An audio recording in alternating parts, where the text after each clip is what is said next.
आजादी के बाद के भारत के इतिहास के एक काले अध्याय को याद करने के लिए एकत्रित आए हैं। ऐसा कहते हैं कि कुछ बुरी घटनाओं को जीवन से भुला देना चाहिए, वो सही भी है, मगर जब बात हो समाज जीवन की, राष्ट्र जीवन की,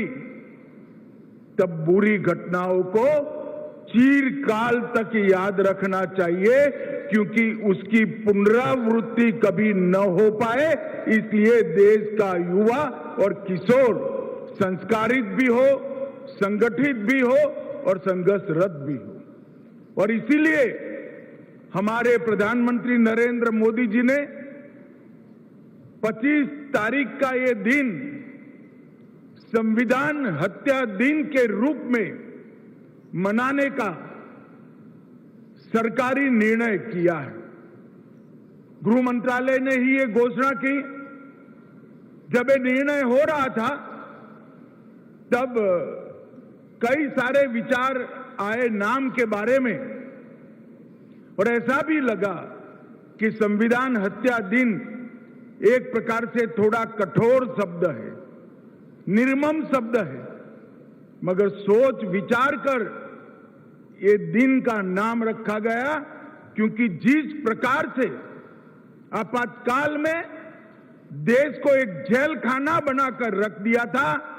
देश की आत्मा को मूंगा कर रख दिया गया था, न्यायालय के कान को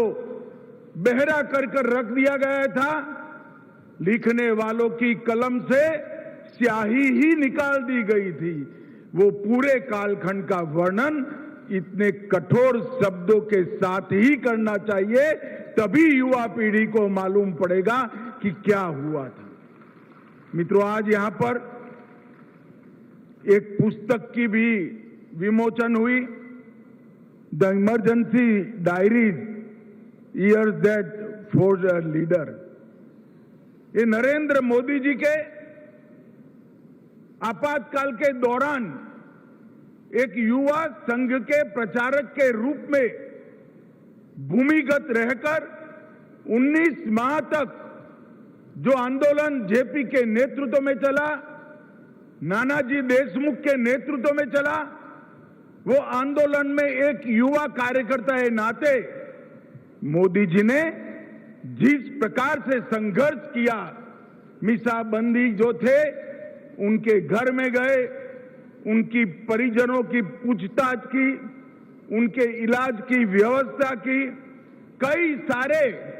गुप्त अखबार निकलते थे, उसको बाजारों में, चौराहों पर, विद्यार्थियों में, महिलाओं में बांटने का काम किया, और गुजरात के अंदर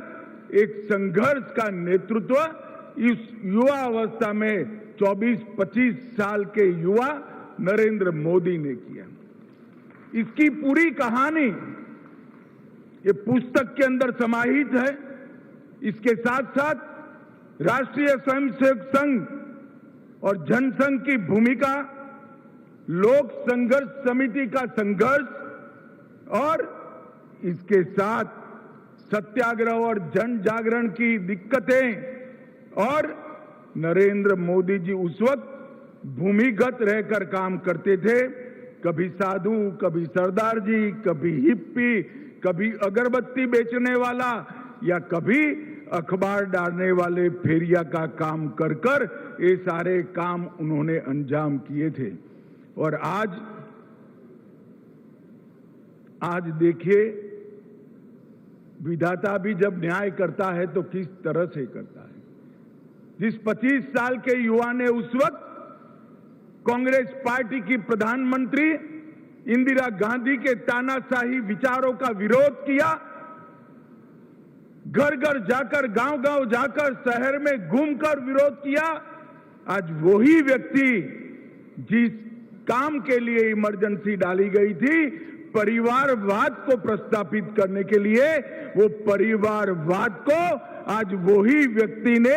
2014 में पूरे देश से उखाड़ कर फेंक दिया। और ये पुस्तक 5 अध्यायों में मीडिया की सेंसरशिप, सरकार का दमन, संघ और जनसंघ का संघर्ष, आपातकालीन पीड़ितों का उनकी पीड़ा का वर्णन और तानाशाही से जन भागीदारी तक की ये यात्रा, इसका वर्णन इस पुस्तक में है। मैं विशेषकर देश के युवाओं को अपील करना चाहता हूं, एक बार इस पुस्तक को जरूर पढ़िए।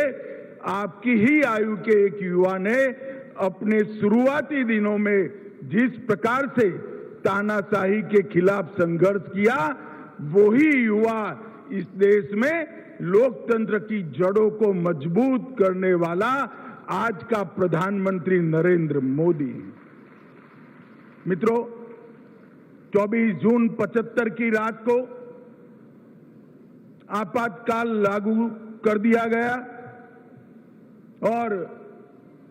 एक सोच जमीन पर उतारने का, एक तानाशाह की सोच को जमीन पर उतारने का वो अध्यादेश अस्तित्व में आया। कई बार इतिहास सिर्फ घटनाओं को नहीं बताता है, वह नीयत और नजरिए को भी उजागर करता है। बाबा साहेब आंबेडकर और संविधान निर्माता ने जो 2,67,000 शब्द बोलकर, चर्चा कर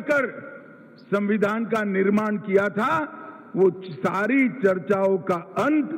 इंदिरा जी ने, राष्ट्रपति जी ने आज आपातकाल की घोषणा की है। एक वाक्य बोलकर सारे संविधान के स्पिरिट को खत्म करने का काम किया।